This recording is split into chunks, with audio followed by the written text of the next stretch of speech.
Se os audiolivros deste canal contribuíram de alguma forma para a sua vida, considere apoiar nosso trabalho com uma doação. Sua contribuição é essencial para que possamos continuar produzindo e compartilhando conteúdo de qualidade. O link para a doação via Pix está disponível na descrição. Obrigado. Capítulo 53. Pevara manteve a língua fechada enquanto caminhava pela vila da Torre Negra com Javindra e Mazin Taim. Havia movimento por toda parte. Sempre havia movimento na Torre Negra. Soldados derrubando árvores próximas, dedicados descascando e depois cortando as toras em pedaços com jatos concentrados de ar. Serragem cobria o caminho. Com um arrepio, Pevara percebeu que a pilha de tábuas próxima provavelmente havia sido cortada por Ashamen. Luz. Ela sabia o que encontraria ali. Era muito mais difícil de enfrentar do que ela imaginara. E veja, disse Taim, caminhando com uma das mãos cruzadas, os dedos formando um punho, atrás das costas. Com a outra, apontou para uma parede distante, parcialmente acabada, de pedra negra. Postos de guarda espaçados a 15 metros de distância. Cada um com 2 Ashamen no topo.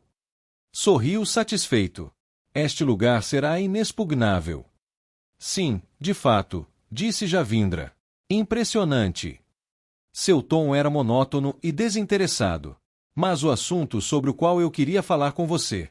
Se pudéssemos escolher homens com o broche do dragão para... Isso de novo, disse Taim. Ele tinha fogo nos olhos, esse Mazin Taim. Um homem alto, de cabelos negros, com maçãs do rosto salientes, como as de Saldaia. Ele sorriu. Ou o mais perto que chegou de tal expressão, um meio sorriso que não alcançou seus olhos. Parecia predatório. Eu manifestei minha vontade. E ainda assim você continua a pressionar. Não. Apenas soldados e dedicados. Como você exige, disse Javindra. Continuaremos nossa análise. Semanas se passam, respondeu Taim, e você ainda considera? Bem, longe de mim questionar a Aes Sedai. Não me importa o que você faça. Mas as mulheres do lado de fora dos meus portões também afirmam ser da Torre Branca. Você não quer que eu as convide para se encontrarem com você? Pevara sentiu um arrepio. Ele sempre parecia saber demais, e insinuava que sabia demais, sobre a política interna da Torre Branca. Isso não será necessário, disse Javindra friamente. Como quiser, disse ele. Devem fazer suas escolhas logo. Eles estão ficando impacientes, e Altor lhes deu permissão para unir meus homens. Eles não vão tolerar que eu os protele para sempre. Eles são rebeldes. Você não precisa dar a mínima atenção a eles. Rebeldes, disse Taim, com uma força muito maior que a sua. O que você tem? 6 mulheres. Pelo jeito que você fala, parece que pretende unir toda a Torre Negra. Talvez possamos, disse Pevara calmamente. Não nos foi imposto nenhum limite. Taim olhou para ela, e ela teve a nítida sensação de estar sendo inspecionada por um lobo, avaliando se ela seria uma boa refeição. Ela afastou essa sensação. Ela era uma Aes Sedai, nada fácil de conseguir. Mesmo assim, não conseguia deixar de lembrar que eram apenas 6. Dentro de um acampamento repleto de centenas de homens que sabiam canalizar. Certa vez, vi um paraquedista morrendo no cais da cidade de Ilian, disse Taim. O pássaro estava engasgado, tendo tentado engolir 2 peixes de uma vez. Você ajudou a coitada? Perguntou Javindra. Tolos sempre se engasgam quando se agarram demais, Aes Sedai, disse Taim. Que importância isso me dá? Comi uma bela refeição naquela noite. A carne da ave e do peixe. Preciso ir. Mas fique avisada, agora que tem um perímetro defensável, você precisa me avisar se quiser passar por fora. Você quer manter as idas e vindas tão apertadas? Perguntou Pevara. O mundo se torna um lugar perigoso, disse Taim suavemente. Preciso pensar nas necessidades dos meus homens. Pevara notara como ele cuidava das necessidades de seus homens. Um grupo de jovens soldados passou, saudando Taim. 2 deles apresentavam hematomas, um deles com o olho inchado e fechado. Os Ashamen foram espancados brutalmente por cometerem erros em seu treinamento e, em seguida, proibidos de curar. As Aes Sedai não foram tocadas. Aliás, a deferência demonstrada a elas beirava a zombaria. Taim assentiu e se afastou, encontrando-se com 2 de seus Ashamen que esperavam perto da ferraria. Imediatamente começaram a falar em voz baixa. Eu não gosto disso, disse Pevara assim que os homens se afastaram. Talvez ela tenha dito rápido demais, revelando suas preocupações, mas aquele lugar a deixava nervosa. Isso pode facilmente se transformar em um desastre. Estou começando a achar que deveríamos fazer como eu disse inicialmente, unir alguns dedicados cada um e retornar à Torre Branca. Nossa tarefa nunca foi trancar a Torre Negra inteira, mas sim obter acesso a Asha'men e aprender sobre eles. É isso que estamos fazendo, disse Javindra. Tenho aprendido muito nessas últimas semanas. O que você tem feito? Pevara não se interessou pelo tom da outra mulher. Será que ela era tão teimosa? Pevara liderava a equipe, e os outros a obedeciam. Mas isso não significava que eles sempre seriam gentis com isso.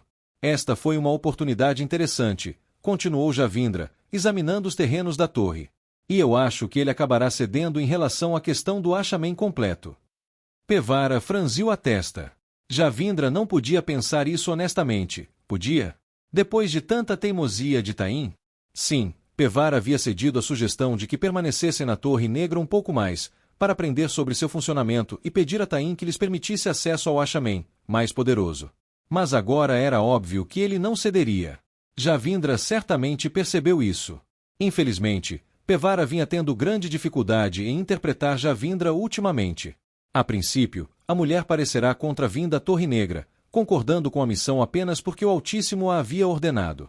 No entanto, agora ela oferecia razões para permanecer ali. Javindra, disse Pevara, aproximando-se. Você ouviu o que ele disse. Agora precisamos de permissão para sair. Este lugar está virando uma jaula. Acho que estamos seguras, disse Javindra, acenando com a mão. Ele não sabe que temos portais. Até onde sabemos, disse Pevara. Se você encomendar, tenho certeza de que os outros irão, disse Javindra. Mas eu pretendia continuar aproveitando a oportunidade para aprender. Pevara respirou fundo. Mulher insuportável.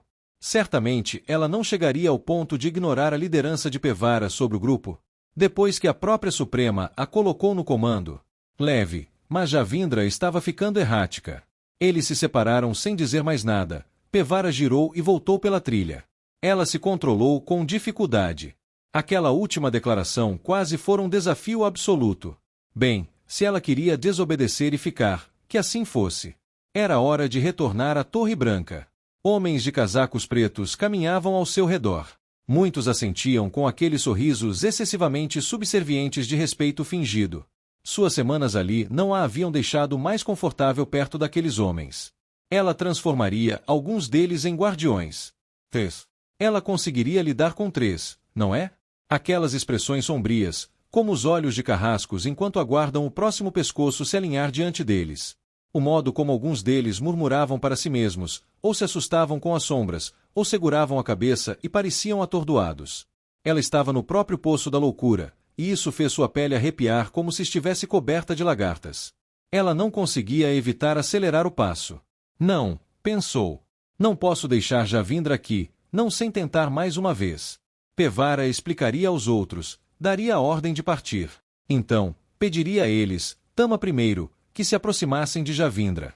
Certamente seus argumentos unidos a convenceriam. Pevara chegou às cabanas que lhes haviam sido dadas. Ela propositalmente não olhou para o lado, em direção à fileira de pequenas construções onde as Aes Sedai unidas construíam seus lares. Ela ouvirá o que algumas delas estavam fazendo, tentando controlar seu Asha'men usando vários métodos. Isso também a arrepiou. Embora achasse que a maioria das vermelhas tinha uma opinião muito dura sobre os homens, o que aquelas mulheres faziam ultrapassava os limites com um salto descuidado. Ela entrou em sua cabana e lá encontrou Tama à escrivaninha escrevendo uma carta. As Aes Sedai precisavam compartilhar suas cabanas, e Pevara havia escolhido Tama especificamente. Pevara poderia ter sido a líder daquele grupo, mas Tama era a guardiã das crônicas. A política daquela expedição em particular era muito delicada, com tantos membros influentes e tantas opiniões. Na noite anterior, Tama concordara que era hora de partir. Ela trabalharia com Pevara para ir a Javindra. Tain trancou a Torre Negra, disse Pevara calmamente, sentada em sua cama no pequeno quarto circular. Agora precisamos da permissão dele para sair. Ele disse isso de forma displicente, como se não fosse realmente para nos impedir. Apenas uma regra a qual ele se esqueceu de nos dar uma exceção geral. Provavelmente foi só isso, disse Tama. Tenho certeza de que não é nada. Pevara ficou imóvel. O quê? Ela tentou novamente.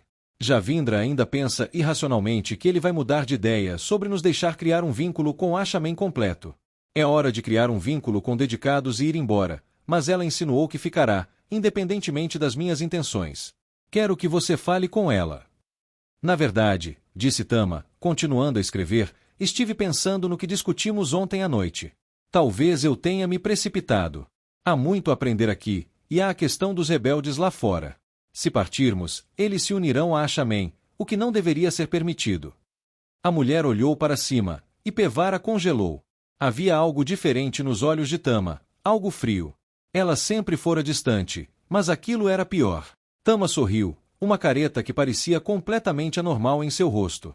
Como o sorriso nos lábios de um cadáver. Ela voltou a escrever. Algo está muito, muito errado aqui, pensou Pevara. Bem, você pode estar certa, disse ela. Sua boca se moveu, embora sua mente estivesse confusa. Afinal, esta expedição foi uma sugestão sua. Vou pensar mais a respeito. Se me der licença. Tama acenou ambivalentemente.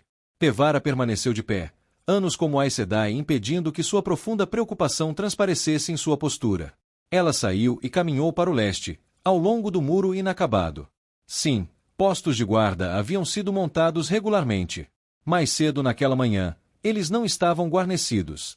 Agora estavam, com homens que podiam canalizar. Um desses homens poderia matá-la antes que ela pudesse reagir. Ela não conseguia ver suas tramas e não podia atacar primeiro, por causa de seus juramentos. Ela se virou e caminhou até um pequeno grupo de árvores, um lugar que se tornaria um jardim.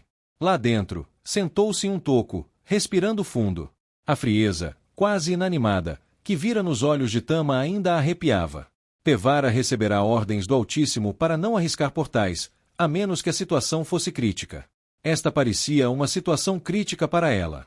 Ela abraçou a fonte e teceu a trama adequada. A trama se desfez no momento em que ela terminou. Nenhum portal se formou. Com os olhos arregalados, ela tentou novamente, mas obteve o mesmo resultado. Tentou outras tramas, e todas funcionaram, mas os portais falharam todas as vezes. O frio que sentia se transformou em gelo dentro dela. Ela estava presa. Todos estavam. Perrin apertou a mão de Mate. Boa sorte, meu amigo. Mate sorriu, abaixando a aba larga do chapéu escuro. Sorte. Espero que tudo se resuma à sorte. Eu sou bom com sorte. Mate carregava uma mochila volumosa sobre um ombro, assim como o homem ossudo e nodoso que Mate apresentará como Noel. Tom carregava sua harpa nas costas e uma mochila semelhante.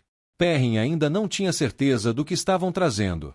Mate planejava ficar na torre apenas por alguns dias, então não havia necessidade de muitos suprimentos. O pequeno grupo estava no terreno de viagem, do lado de fora do acampamento de Perrin. Atrás deles, o povo de Perrin gritava de um lado para o outro, destruindo o acampamento. Ninguém tinha a mínima ideia de quão importante aquele dia seria. Moiraine. Moiraine estava viva. Luz, que assim seja. Tem certeza de que não consigo convencê-lo a aceitar mais ajuda? Perguntou Perrin. Mate assentiu. Desculpe. Essas coisas, bem, elas tendem a ser peculiares. O bilhete era claro. Só 3 de nós podemos entrar, senão vamos reprovar. Se reprovarmos mesmo assim, bem, acho que a culpa vai ser dela, não é? Perrin franziu a testa. Só tome cuidado. Espero outra porção da sua bolsa de tabaco na casa do mestre Denezéu quando você voltar. Você vai ficar com ele, disse Tom, pegando a mão oferecida por Perrin. Ele hesitou, sorrindo, com um leve brilho nos olhos. O quê? Perguntou Perrin. Tom reposicionou sua mochila. Será que todos os garotos do campo que eu conheço vão se transformar em nobres quando isso acabar? Não sou nenhum nobre, disse Mate. Ah? Perguntou Tom. Príncipe dos Corvos. Mate puxou o chapéu para baixo. As pessoas podem me chamar do que quiserem. Isso não significa que eu seja um deles. Na verdade, disse Tom, é. Abra o portal para que possamos ir, disse Mate. Chega de bobagens. Perrin acenou para a grade. O ar se abriu, um feixe de luz sinuoso abriu um portal com vista para um rio largo e lento. Isso é o mais perto que ele pode chegar, disse Perrin. Pelo menos, não sem uma descrição melhor do lugar. Serve sim, disse Mate, enfiando a cabeça pela porta. Você abre uma para a gente voltar. Todo dia ao meio-dia, disse Grade, repetindo as ordens de Perrin. Naquele exato lugar. Ele sorriu. Tome cuidado para não ter os dedos cortados quando ele aparecer, Mestre Calton. Farei o meu melhor, disse Mate. Estou apegado a esses dedos. Ele respirou fundo e atravessou o portal. O silencioso Noah o seguiu, exalando determinação. Aquele era muito mais forte do que parecia. Tom acenou para Perrin, abanando o bigode, e então pulou. Ele era ágil, embora ainda tivesse a perna dura da luta contra aquele desvanecido 2 anos antes. Que a luz os guie, rezou Perrin, erguendo a mão para os 3 enquanto caminhavam penosamente pela margem do rio. Moiraine. Perrin deveria avisar Rand. As cores apareceram, mostrando Rand conversando com um grupo de borderlanders. Mas, não. Perrin não podia contar a Rand até ter certeza de que ela estava viva. Fazer o contrário seria cruel demais e um convite para Rand se intrometer na missão de Mate. Perrin se virou quando o portal se fechou. Ao pisar, sentiu uma leve pulsação na perna, onde a flecha do matador o atingira. Ele havia sido curado daquele ferimento, e pelo que pôde perceber, a cura havia sido completa. Não havia ferimento. Mas sua perna. Parecia que conseguia se lembrar do ferimento de qualquer maneira. Era como uma sombra, muito tênue, quase imperceptível. Faile caminhou até ele, com uma expressão curiosa. Gaul estava com ela, e Perrin sorriu ao vê-lo olhar por cima do ombro para Ban e Shead. Uma carregava suas lanças, a outra, seu arco. Para que ele não precisasse, aparentemente. Perdi a despedida? Perguntou Faile. Como você pretendia? Respondeu Perrin. Ela fungou. Matrin Calton é uma má influência. Estou surpresa que ele não tenha te arrastado para outra taverna antes de ir embora. Engraçado, as cores apareceram, mostrando Mate, que acabará de sair, caminhando ao longo do rio. Ele não é tão ruim assim, disse Perrin. Estamos prontos. Aravine organizou todos e os acionou, disse Faile. Devemos estar prontos para marchar em 1 hora. Essa se provou uma boa estimativa. Em cerca de meia hora, Perrin estava de lado enquanto um enorme portal cortava o ar, criado por Grade e Neald, unidos a Aes Sedai e Edarra. Ninguém questionou a decisão de Perrin de se mover. Se Rand estava viajando para aquele lugar conhecido como Campo de Merrilor, então era lá que Perrin queria estar. Era onde ele precisava estar. A terra além deste portal era mais acidentada que a do sul de Andor. Menos árvores, mais grama de pradaria. Algumas ruínas jaziam ao longe. A área aberta diante deles estava repleta de tendas, estandartes e acampamentos. Parecia que a coalizão de Egwene estava reunida. Grade espiou e assobiou baixinho. Quantas pessoas são? Essas são as luas crescentes de Tyr, observou Perrin, apontando para uma bandeira. E aquela é Ilian, acampada em lados opostos do campo. Uma bandeira verde com 9 abelhas douradas marcava aquele exército. Um grande número de casas cairienas, disse Faile, olhando para a colina. Não alguns Aiel. Nenhuma bandeira dos fronteiriços. Nunca vi tantas tropas reunidas em um só lugar, disse Grade. Está mesmo acontecendo, pensou Perrin, com o coração disparado. A última batalha. Você acha que eles serão suficientes para deter Rand? Perguntou Faile. Para nos ajudar a impedi-lo de romper os selos. Pode nos ajudar? Perguntou Perrin. Você disse a Elaine que iria ao campo de Merrilor, disse Faile. Por causa do que Egwene havia pedido. Ah, eu disse a ela que precisava estar lá, disse Perrin. Mas eu nunca disse que ficaria do lado de Egwene. Confio em Rand, Faile, e me parece certo que ele precise quebrar os selos. É como fazer uma espada. Normalmente, você não quer forjar uma com os pedaços de uma arma quebrada e arruinada. Você precisa de aço novo e de boa qualidade para fazê-la. Em vez de remendar os selos antigos, ele precisará fazer novos. Talvez, disse Faile. Mas essa vai ser uma linha tênue a ser percorrida. Tantos exércitos em um só lugar. Se alguns ficarem do lado de Rand e outros da Torre Branca. Ninguém venceria se voltassem uns contra os outros. Bem, Perrin teria que garantir que isso não acontecesse. Os soldados já estavam reunidos em fileiras, preparando-se para marchar. Perrin virou-se para eles. Rand nos mandou embora em busca de um inimigo, berrou.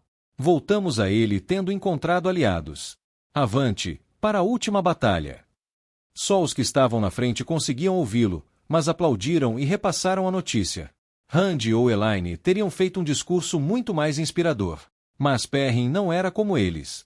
Ele teria que fazer as coisas do seu jeito. Aravine, Perrin chamou a gorducha amadiciana. Passe e certifique-se de que ninguém brigue sobre onde montar seus acampamentos. Sim, Lorde Olhos Dourados. Mantenha-nos longe dos outros exércitos por enquanto, disse Perrin, apontando. Faça com que Sulin e Gaul escolham um bom local. Avise cada um dos exércitos enquanto nos posicionamos. Não devemos interagir com nenhuma dessas outras forças, nem fazer vista grossa para elas. E não deixem ninguém vagar para o sul também. Não estamos mais em áreas selvagens, e não quero que os fazendeiros locais reclamem de travessuras. Sim, meu senhor, ela disse. Ele nunca perguntara a Aravine por que ela não se juntara a um dos grupos que haviam sido enviados de volta para Madícia. Provavelmente era por causa do Seanchan. Ela era obviamente nobre, mas não falava muito sobre seu passado. Ele estava feliz por tê-la. Como administradora de seu acampamento, ela era sua ligação entre as várias facções que compunham seu exército. A guarda do lobo havia sorteado primeiro, então eles lideraram o caminho através do portão. A grande coluna começou a se mover. Perrin seguiu pela linha, dando ordens, principalmente reforçando que não queria problemas com os moradores locais ou com os outros exércitos. Ele parou ao encontrar mantos brancos aguardando sua vez. Berelain cavalgava ao lado de Galad novamente. Eles pareciam muito agradavelmente perdidos em uma conversa leve, mas a mulher havia passado praticamente todas as horas acordada com Galad nos últimos dias. Perrin não havia juntado os mantos brancos e os Mayeners, mas, de alguma forma, eles pareciam ter acabado assim. Assim que começaram a se mover, os mantos brancos de Galad cavalgavam em linha perfeita, 4 de cada lado, com seus tabardos brancos adornados com raios de sol. Perrin ainda tinha uma reação instintiva semelhante ao pânico sempre que os via, mas eles haviam causado surpreendentemente pouco problema desde o julgamento. A guarda alada de Mayene cavalgava do outro lado, com Galene logo atrás de Berelain, com as lanças erguidas. Flâmulas vermelhas saíam das lanças, e couraças e elmos estavam perfeitamente polidos.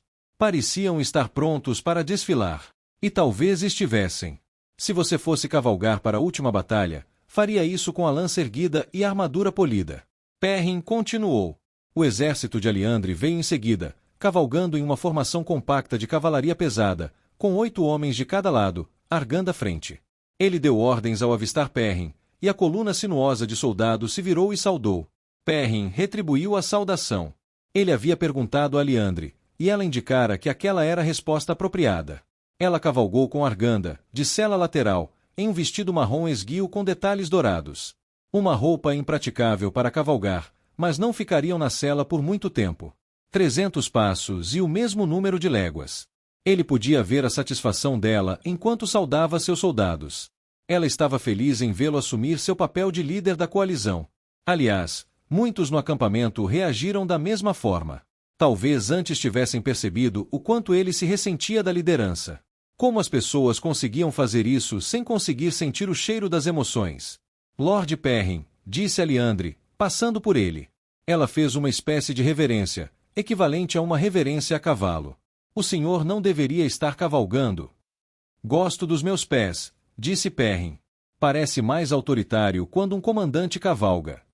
Decidi liderar este bando, Aliandre, disse Perrin rispidamente, mas farei do meu jeito.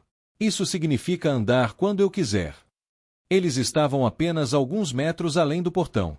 Seus pés lhe serviriam bem. Claro, meu senhor. Assim que estivermos instalados, quero que você envie alguns homens de volta para Gerrana. Veja se consegue recrutar mais alguém, pegue qualquer guarda da cidade que tiver. Traga-os aqui. Vamos precisar de todos que pudermos reunir, e quero treiná-los o máximo possível antes que a guerra comece. Muito bem, meu senhor. Já enviei para Mayene, disse Perrin. Itan está reunindo o que pode dos 2 rios. Leve, mas ele desejava poder deixá-los ficar para trás, em suas fazendas, para viver em paz enquanto a tempestade rugia em outro lugar. Mas este era realmente o fim. Ele podia sentir. Perder esta luta e eles perderiam tudo. O mundo. O próprio padrão. Diante disso, ele recrutaria meninos que mal conseguiam brandir uma espada e avós que tinham dificuldade para andar. Revirava seu estômago a admitir, mas era verdade. Ele continuou pela linha e deu algumas ordens a vários outros grupos. Ao terminar de atender o último, notou um punhado de homens dos dois rios passando. Um deles, Azi, segurava a bandeira da cabeça de lobo. Jori Congar ficou para trás. Ele parou e acenou para os outros três antes de trotar até Perrin. Havia algo errado. Lord Perrin. Jori se endireitou, alto e esguio, como um pássaro em pé sobre uma perna só. Eu. E então, disse Perrin. Fala logo. Eu queria me desculpar, disse Jori, as palavras saindo apressadas. Para aqui. Por algumas coisas que eu disse Jori, desviando o olhar. Quer dizer, algumas palavras tolas. Foi depois que você ficou doente, entende? E você foi levado para a tenda da primeira e... Bem, eu... Está tudo bem, Jori, disse Perrin. Eu entendo. Jori ergueu os olhos, sorrindo. É um prazer estar aqui com você, Lord Perrin. Um verdadeiro prazer. Nós o seguiremos para qualquer lugar, os outros e eu. Com isso, Jori fez uma saudação e saiu correndo. Perrin coçou a barba, observando o homem se afastar. Jori era um dos 12 homens de Dois Rios que haviam abordado Perrin nos últimos dias para se desculpar. Parecia que todos se sentiam culpados por espalhar boatos sobre Perrin e Berelain, embora nenhum o dissesse diretamente. Abençoe Faile pelo que ela fez lá. Todos foram atendidos. Perrin respirou fundo, caminhou até a coluna e passou pelo portão. Venha depressa, Randy, pensou ele, com as cores florescendo em sua visão. Posso sentir que está começando. Matt estava com Tom à sua esquerda e Noel à sua direita, olhando através das árvores para a torre à sua frente. Um riacho gotejante e musical borbulhava atrás deles, um afluente do Arinelle, ali perto. Uma planície gramada se estendia atrás deles, e além dela, o próprio rio imponente. Já havia passado por ali antes. Grande parte de sua memória daquela época estava fragmentada. E, no entanto, esta torre permanecia nítida em sua mente, vista à distância. Nem mesmo a escuridão de Shadar Logoth Rogogotot conseguirá apagá-la de sua mente. A torre parecia ser de metal puro, seu aço sólido brilhando sob a luz nublada do sol. Matt sentiu um frio entre as omoplatas. Muitos viajantes ao longo do rio a consideravam alguma relíquia da Era das Lendas. O que mais se poderia pensar de uma coluna de aço erguendo-se da floresta, aparentemente desabitada? Era tão artificial e deslocada quanto as portas vermelhas retorcidas. Aquelas distorciam os olhos para encará-las. A floresta parecia muito parada ali, silenciosa, exceto pelos passos dos três. Noel caminhava com um longo cajado, mais alto do que ele. Onde o havia conseguido? Tinha aquele aspecto liso e oleado da madeira que passará mais anos como um cajado de caminhada do que originalmente como árvore. Noel também vestira uma calça azul escura, quase preta, e uma camisa de um estilo estranho e desconhecido. Os ombros eram mais rígidos do que os cortes com os quais Matt estava familiarizado, e o casaco era mais longo, indo quase até os joelhos de Noel. Abotoava-se até a cintura e depois abria-se nas pernas. Estranho mesmo. O velho jamais responderia a perguntas sobre seu passado. Tom optara por suas roupas de menestrel. Era bom vê-lo assim novamente, em vez das roupas cheias de babados de bardo da corte. A capa de retalhos, a camisa simples com amarração frontal, as calças justas enfiadas nas botas. Quando Matt perguntara sobre escolha, Tom dera de ombros, dizendo, parece que é o que eu deveria usar se fosse vê-la. Ela significava Moiraine. Mas o que as cobras e raposas fizeram com ela? Fazia tanto tempo, mas que se danasse se ia deixar passar mais uma hora. Ele escolhera roupas em tons de verde floresta e marrom terra, além de uma capa marrom escura. Carregava a mochila pendurada em um braço e seu Achanda-rei na mão. Havia praticado com um novo contrapeso de ferro na coronha e estava satisfeito. O Elfin lhe dera a arma. Bem, se ousassem se colocar entre ele e Moiraine, viriam o que ele poderia fazer com o presente. Queimá-lo-iam, mas fariam isso. Os três homens subiram até a torre. Não parecia haver uma única abertura em seus 60 metros de altura. Nem uma janela, nem uma emenda, nem um arranhão. Matt olhou para cima, sentindo-se desorientado enquanto observava sua extensão reluzente em direção ao distante céu cinzento. Será que a torre refletia muita luz? Ele estremeceu e se virou para Tom. Matt assentiu com um único aceno. Hesitando apenas brevemente, Tom tirou uma faca de bronze da bainha presa ao cinto e se aproximou para encostar a ponta na torre. Deslizou a faca sombriamente em forma de triângulo, com cerca de 1 palmo de largura, com a ponta para baixo. Metal raspou contra metal, mas não deixou rastro. Tom finalizou traçando uma linha ondulada no centro, como se fazia no início de qualquer jogo de cobras e raposas. Todos ficaram em silêncio. Matt olhou para Tom. Você fez direito. Acho que sim, disse Tom. Mas como sabemos o que é certo? Esse jogo foi passado de geração em geração. Ele parou de falar quando uma linha de luz surgiu na fachada da torre. Matt saltou para trás, empunhando sua lança.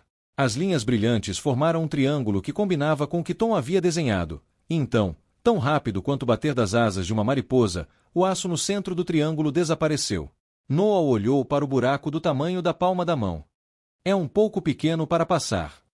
Ele se aproximou e olhou através dele. Nada além de escuridão do outro lado. Tom olhou para a faca. Acho que aquele triângulo é na verdade uma porta. É isso que você está desenhando quando começa o jogo. Devo tentar um maior. Acho que sim, disse Matt. A menos que o Gollum tenha te ensinado a passar por buracos do tamanho de um punho. Não precisa ser desagradável, disse Tom, usando a faca para desenhar outro triângulo ao redor do primeiro, este grande o suficiente para ser atravessado. Ele finalizou com a linha ondulada. Matt contou. Levou 7 segundos para que as linhas brancas aparecessem. O aço entre elas desapareceu, abrindo um corredor triangular que levava à torre. O interior parecia ser de aço sólido. Que a luz me queime, sussurrou Noah. O corredor desapareceu na escuridão. A luz do sol parecia hesitante em entrar pela abertura, embora provavelmente fosse apenas um efeito da luz. E assim começamos o jogo que não pode ser vencido, disse Tom, guardando a faca na bainha. Coragem para fortalecer, sussurrou Noah, dando um passo à frente e segurando uma lanterna com uma chama bruxuleante. Fogo para cegar. Música para deslumbrar. Ferro para aprisionar. E Matrim Calton, acrescentou Matt. Para equilibrar as coisas. Ele passou pela porta. Uma luz brilhou, branca e brilhante, ofuscante. Ele praguejou, apertando-se, com os olhos fechados, e abaixando a chandarei no que esperava ser uma postura ameaçadora. Piscou e a brancura desapareceu. Estava no centro de uma sala ampla com uma abertura triangular atrás dele, independente, com a ponta voltada para o chão. Era um preto puro, feito de cordas retorcidas que em alguns pontos pareciam metal e em outros pareciam madeira. A sala também era escura, com o formato de um quadrado desequilibrado. Um vapor branco e ondulante subia de buracos nos 4 cantos. Aquela névoa brilhava com uma luz branca. 4 corredores se estendiam da sala, um em cada direção. A câmara não era exatamente quadrada. Cada lado tinha um comprimento ligeiramente diferente dos outros, criando um estranho encontro de ângulos nos cantos. E aquele vapor exalava um odor sulfuroso que o fazia querer respirar pela boca. As paredes cor de ônix não eram de pedra, mas de algum material reflexivo, como as escamas de peixes enormes. O vapor se acumulava no teto, brilhando fracamente com uma luz suave. Queime-o! Não se parecia com o primeiro lugar que ele visitará, com suas espirais sinuosas e portas circulares, mas também não se parecia com o segundo, com os cômodos em formato de estrela e linhas de luz amarela. Onde ele estava? No que ele tinha se metido? Ele se virou, nervoso. Tom cambaleou pela porta, piscando, atordoado. Matt largou a mochila e segurou o menestrel por um braço. Noah veio em seguida. O homem ossudo manteve o equilíbrio, mas estava obviamente cego, sua lanterna erguida defensivamente. Os outros 2 piscaram, lágrimas escorrendo dos olhos de Noah, mas finalmente se orientaram e olharam ao redor. A sala, assim como os corredores que se estendiam nas 4 direções, estava vazia. Isso não se parece com o que você descreveu, Matt, disse Tom. Sua voz ecoava fracamente, embora os sons parecessem estranhamente distorcidos. Quase como sussurros jogados de volta para eles. Isso fez os pelos da nuca de Matt se arrepiarem. Eu sei, disse Matt, puxando uma tocha da mochila. Este lugar não faz sentido. Pelo menos nisso as histórias concordam. Aqui, acenda isso, Noah. Tom pegou sua própria tocha e ambos acenderam com a lanterna de Noah. Eles tinham fulminantes de aludra, mas Matt queria guardá-los. Ele estava com medo de que, na torre, as chamas se apagassem depois de acesas. Mas as luzes queimavam firmes e intensas. Isso o animou um pouco. Então, onde eles estão? Perguntou Tom, andando pelo perímetro da sala escura. Eles nunca estão aqui quando você passa, disse Matt, erguendo sua própria lanterna e inspecionando uma parede. Aquilo era uma escrita, esculpida na não-pedra. A escrita desconhecida era tão fina e delicada que ele mal conseguia vê-la. Mas cuidado! Eles podem aparecer atrás de você, mais rápido do que um estalajadeiro que ouviu moedas tilintarem em sua bolsa. Noel inspecionou a abertura triangular por onde haviam passado. Você acha que podemos usar isso para voltar? Perguntou. Parecia a pedra terangreal por onde Matt havia passado antes. Apenas com um formato diferente. Espero que sim, disse Matt. Talvez devêssemos tentar, disse Noel. Matt acenou para ele. Ele não gostava de estar separado, mas precisavam saber se aquele era um caminho de volta ou não. Noel pareceu determinado e entrou. Ele desapareceu. Matt prendeu a respiração por um longo momento, mas o velho não retornou. Seria um truque. Será que esta porta havia sido colocada ali para... Noel cambaleou de volta para dentro da sala pela abertura. Tom pousou a tocha no chão e correu para ajudar. Noel se recuperou mais rápido desta vez, piscando para afastar a cegueira. Ela me isolou, explicou. Tive que desenhar outro triângulo para voltar. Pelo menos sabemos que temos um meio de escapar, disse Tom. Supondo que aqueles malditos Aelfin ou Eelfin não se movam, pensou Matt, lembrando-se de sua visita anterior, aquela que terminara com ele sendo enforcado. Naquela vez, os cômodos e corredores haviam se movido misteriosamente, em total desafio ao que era certo. Você pode dar uma olhada nisso, disse Tom. Matt abaixou a lança e Noel em um instante tinha uma espada curta de ferro na mão. Tom apontou para sua tocha, que queimava irregularmente onde ele a havia colocado no chão, ao lado de uma das saídas de vapor incandescentes. O vapor branco se afastava das chamas, como se estivesse sendo soprado por uma brisa. Só que nenhuma brisa jamais fez o vapor se mover de forma tão anormal. Ele se curvava ao redor do fogo em um arco. Tom se aproximou e pegou a tocha. Ele a moveu em direção à coluna de vapor, e ela se curvou para fora do caminho. Tom empurrou a tocha diretamente na direção do vapor, e o vapor se dividiu, contornando a chama e se fundindo novamente em um único jato acima. Tom olhou para os outros. Não me pergunte, disse Matt, franzindo a testa. Eu disse que este lugar não faz sentido. Se isso é a coisa mais estranha que vemos aqui, eu serei um bigode de murandiano. Vamos! Matt escolheu um dos corredores e começou a caminhar por ele. Os outros dois correram para alcançá-lo. O vapor brilhava no teto, banhando o corredor negro com sua luz leitosa. O piso era feito de ladrilhos triangulares interligados que, mais uma vez, pareciam escamas desconfortavelmente. O corredor era largo e comprido, a outra extremidade distante e escura. Pense, disse Noel, erguendo sua lanterna, tudo isso escondido naquela única torre. Duvido que ainda estejamos na torre, disse Matt. Mais à frente, ele conseguia ver um corte na lateral da parede, uma espécie de janela. Estava instalada um pouco alta demais para parecer natural. Então onde? Noel parou de falar ao chegarem à janela, que era um quadrado descentrado. Através dela, eles podiam ver uma paisagem sobrenatural. Estavam vários andares acima, em algum tipo de torre, mas certamente não era andor lá fora. A janela dava para um dossel de vegetação densa, amarela demais. Matt reconheceu as árvores finas com um guarda-chuva de galhos caídos no topo, embora antes as tivesse visto de baixo. As árvores semelhantes a samambaias, com seus leques de folhas espalhadas, também eram familiares, embora agora tivessem frutos negros e profundos pendurados. Os frutos grandes faziam as folhas caírem. Misericórdia do pinhão, sussurrou Noel, uma frase que Matt nunca tinha ouvido antes. Noel tinha motivos para ficar surpreso. Matt se lembrava de olhar para aquela floresta pela primeira vez e perceber que a porta retorcida não levará para outro lugar, mas para um mundo completamente diferente.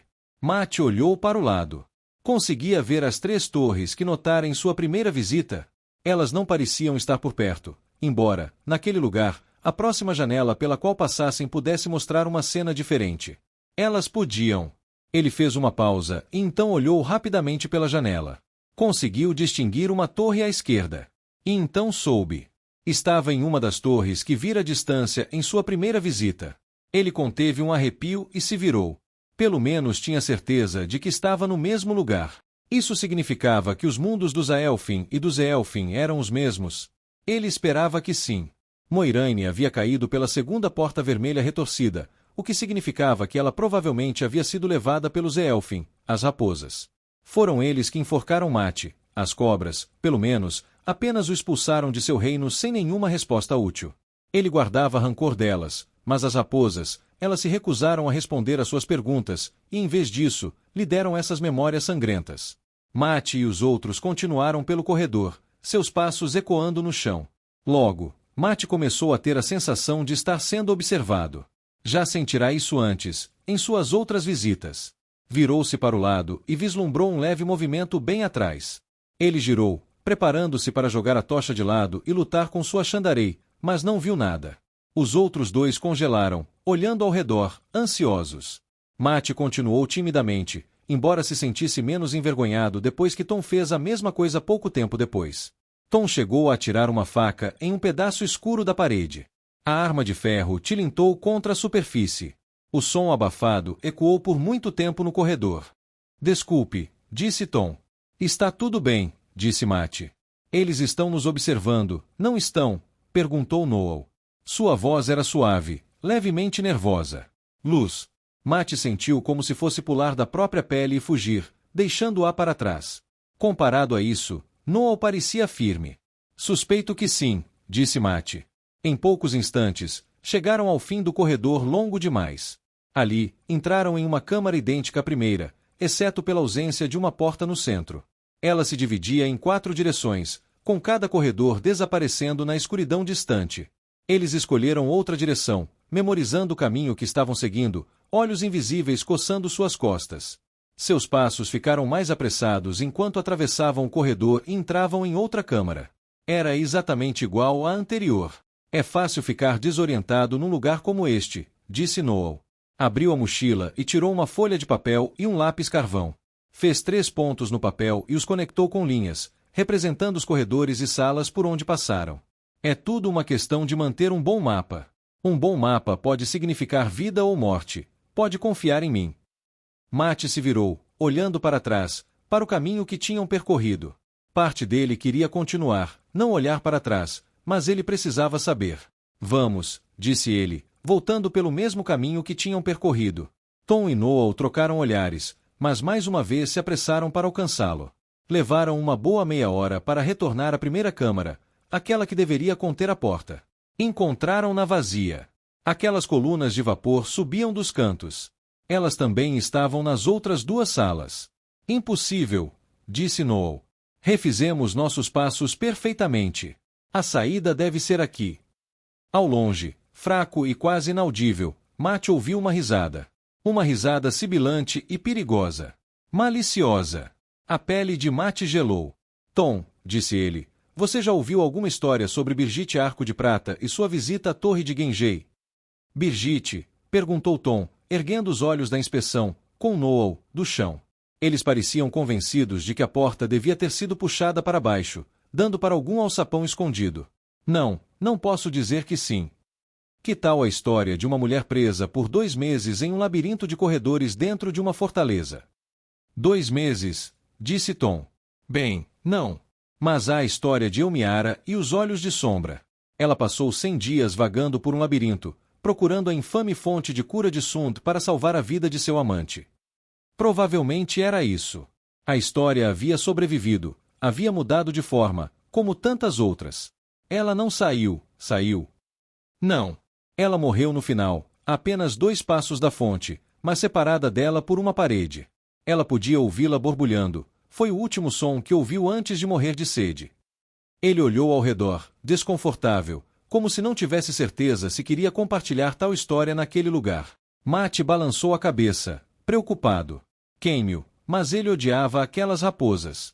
Tinha que haver um jeito de... Vocês quebraram o acordo, disse uma voz suave. Matt girou e os outros 2 praguejaram, levantando-se, com as mãos nas armas. Uma figura estava parada no corredor atrás deles. Era uma das criaturas de que Matt se lembrava, talvez a mesma que o encontrara da última vez. Cabelos curtos e ruivos brotavam do couro cabeludo pálido da criatura. Um par de orelhas se agarrava à cabeça, ligeiramente pontudas nas pontas. A figura era esguia e alta, os ombros desproporcionalmente largos para a cintura, e usava tiras de couro claro cruzadas no peito. Matt ainda não queria pensar no material de que seriam feitas, e um longo kilt preto por baixo. O rosto era o mais característico. Olhos grandes e artificiais, pálidos com um tom de íris no centro. Um maxilar estreito e feições angulosas. Como uma raposa. Um dos Eelfin, mestres deste reino. Ele veio brincar com os ratos. Não tem barganha assim, disse Mate, tentando disfarçar o nervosismo. A gente pode trazer o que quiser.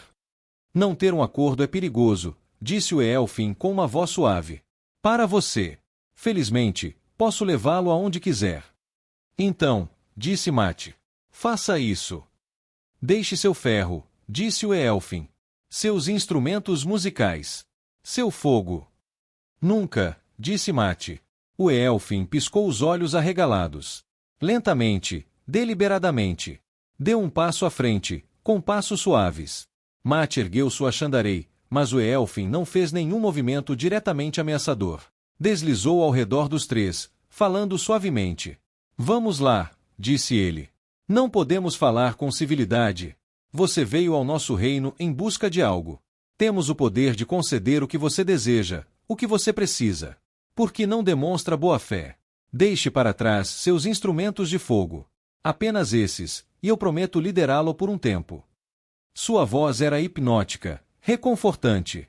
Fazia sentido. Que necessidade tinham de fogo? Era claro o suficiente com aquela névoa. Era. Tom, disse Mate. Música. O quê? Disse Tom, tremendo um pouco. Toque qualquer coisa. Não importa o que.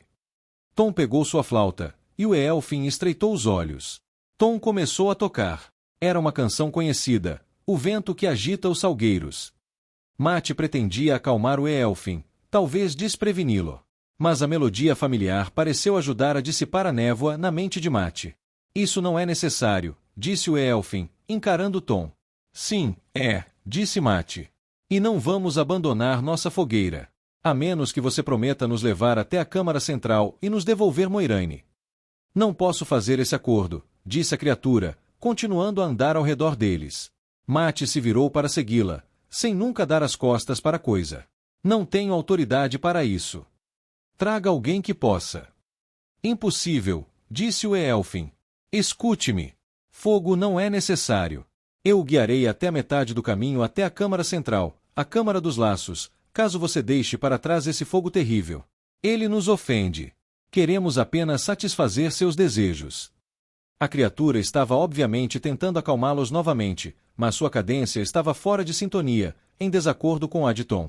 Mate observou-a e começou a cantar junto com a flauta. Ele não tinha a melhor voz entre as que conhecia, mas também não era terrível. O Elfin bocejou, acomodou-se ao lado da parede e fechou os olhos. Em instantes, estava dormindo. Tom abaixou a flauta dos lábios, parecendo impressionado. Muito bem, sussurrou Noel. Eu não fazia ideia de que você falava a língua antiga tão fluentemente. Mate hesitou. Ele nem tinha percebido que eles estavam falando ali. Minha língua velha está enferrujada, disse Noel, esfregando o queixo, mas eu peguei muito disso. O problema é que ainda não sabemos o caminho por aqui. Como vamos conseguir chegar lá sem um deles para nos guiar? Ele tinha razão. Birgitte vagara por meses, sem nunca saber se seu objetivo estava apenas a alguns passos de distância. A câmara onde Mate encontrara os líderes dos Indianos, ela dissera que, uma vez lá, eles teriam que negociar com você. Devia ser a Câmara dos Laços que os Indianos mencionaram. Pobre Moiraine. Ela havia entrado por uma das portas vermelhas. Deveria estar protegida por qualquer tratado que os Elfin tivessem com as antigas Aes Sedai. Mas aquela porta havia sido destruída. Não havia como voltar. Quando Mate chegará originalmente, eles o elogiaram por ser sábio por ter pensado em pedir uma despedida. Embora ainda reclamasse das Aelfin não responderem às suas perguntas, ele podia ver que não era isso que eles faziam. As Aelfin eram a favor de perguntas, as Elfin atendiam aos pedidos. Mas eles distorciam esses pedidos e cobravam o preço que quisessem. Mate, sem querer, pedirá para que sua memória fosse preenchida, uma maneira de se livrar das Aes Sedai e uma saída da torre. Se Moiraine não soubesse disso e não tivesse pedido passagem para sair, como ele fez, ou se ela tivesse pedido passagem de volta para a porta, sem saber que ela havia sido destruída. Mate pediu uma saída. Deram-lhe uma, mas ele não conseguia se lembrar qual era. Tudo escureceu, e ele acordou pendurado na Shandarei. Mate tirou algo do bolso e segurou-o firmemente na mão. Os Aelfin e os Elfin conseguem se locomover aqui de alguma forma, sussurrou. Tem que haver um caminho certo. Só de ida, disse Noel. 4 escolhas, seguidas de 4 escolhas, seguidas de 4 escolhas. As probabilidades contra nós são incríveis. Probabilidades, disse Mate, estendendo a mão. Abriu-a, revelando um par de dados. O que eu ligo para as probabilidades? Os dois olharam para o dado de marfim dele e depois voltaram a encará-lo. Mate sentiu a sorte aumentar. 12 pontos. 3 para cada porta. Se eu tirar 1, 2 ou 3, seguimos em frente. 4, 5 ou 6, seguimos pelo caminho da direita, e assim por diante. Mas Mate, sussurrou Noel, olhando para o Elfin adormecido. Os resultados não serão iguais. Você não pode tirar 1, por exemplo, e um 7 tem muito mais chances de... Você não entende, Noel, disse Mate, jogando os dados no chão. Eles chocalharam contra as peças escamosas, estalando como dentes. Não importa o que seja provável. Não quando eu estiver por perto. Os dados pararam. Um deles ficou preso num sulco entre duas peças e congelou precariamente, com um dos cantos para o ar. O outro parou com uma única pinta à mostra. Que tal, Noel? Disse Tom. Parece que ele consegue fazer um, afinal. Isso sim é alguma coisa, disse Noel, esfregando o queixo. Mate foi buscar sua Shandarei, pegou os dados e seguiu em frente. Os outros o seguiram, deixando o Elfin adormecido para trás. No cruzamento seguinte, Mate rodou novamente e tirou um 9. De volta por onde viemos? Perguntou Tom, franzindo a testa. Isso é. É exatamente o que vamos fazer, disse Mate, virando-se e retornando. No outro quarto, o Elfin adormecido havia sumido. Eles podem tê-lo acordado, apontou Noel. Ou pode ser uma sala diferente, disse Mate, jogando os dados novamente. Mais um 9. Ele estava de frente para o caminho de onde viera, então um 9 significava voltar. Os Aelfin e os Elfin têm regras, disse Mate, virando-se e correndo pelo corredor, com os outros dois o perseguindo. E este lugar tem regras. As regras precisam fazer sentido, Mate, disse Noel. Eles precisam ser consistentes, disse Mate. Mas não precisam seguir a nossa lógica. Por que deveriam? Fazia sentido para ele. Correram por um tempo. Aquele corredor parecia muito mais longo que os outros. Ele estava começando a ficar sem fôlego quando chegou à sala seguinte. Jogou os dados novamente, mas suspeitou do que veria. 9. De volta à primeira sala. Olha, isso é bobagem, disse Noel enquanto se viravam e corriam de volta para o outro lado. Nunca vamos chegar a lugar nenhum assim. Mate o ignorou, continuando a correr. Logo eles se aproximaram da primeira sala novamente. Mate, disse Noel, suplicante. Podemos pelo menos. A voz de Noel se perdeu quando eles irromperam na primeira câmara. Só que não era a primeira câmara. Esta sala tinha um piso branco e era enorme, com colunas grossas e pretas elevando-se em direção a um teto invisível lá no alto. O vapor branco e brilhante que se acumulava no corredor se derramava na sala e caía naquela escuridão, como uma cachoeira indo na direção errada. Embora o piso e as colunas parecessem de vidro, Mate sabia que seriam porosos, como pedra. A sala era iluminada por uma série de listras amarelas brilhantes que subiam por cada coluna, marcando os pontos onde a pedra de vidro esculpida era canelada. Tom lhe deu um tapinha no ombro. Mate, rapaz, isso foi insano. E eficaz. De alguma forma. Mais ou menos o que você deveria esperar de mim, disse Mate, abaixando a aba do chapéu. Já estive nesta sala antes. Estamos no caminho certo. Se Moiraine ainda estiver viva, então ela deve estar em algum lugar depois daqui.